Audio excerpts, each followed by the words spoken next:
Alright, the very first thing we need to do before we do any of the setup on the weld heads is install the correct stud holder and pushing rod and feed tube. And here's a spacer that goes on the push rod. It comes with a kit with a bunch of different size spacers, but for your stud here, the way this works is, this is the stud holder, the push rod goes in the back of it, and then there's a spacer that goes on the push rod. This determines how far the stud's going to be pushed out the end. So we install this, the stud falls into the stud holder, and then the pushing rod pushes it into position. And you see, this is about the amount of stick out we want on the end of the stud, about 1/4 of an inch.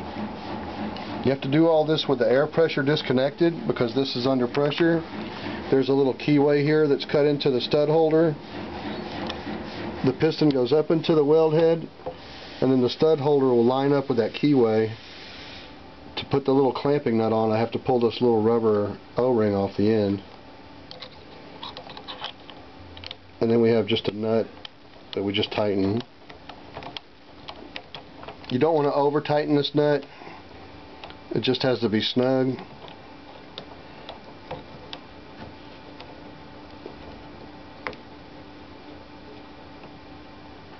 And when the air pressure is turned on, let me replace the O-ring.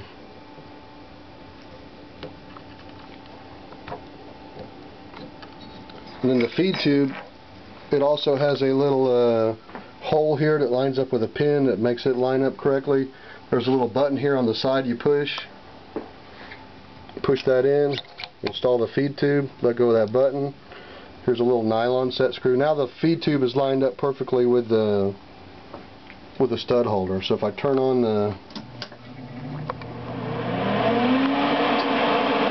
machine, let me pull the stud out.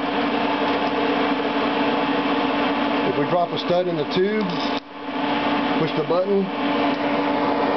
Oh wait, I forgot to put the air on it. Hold on just a second.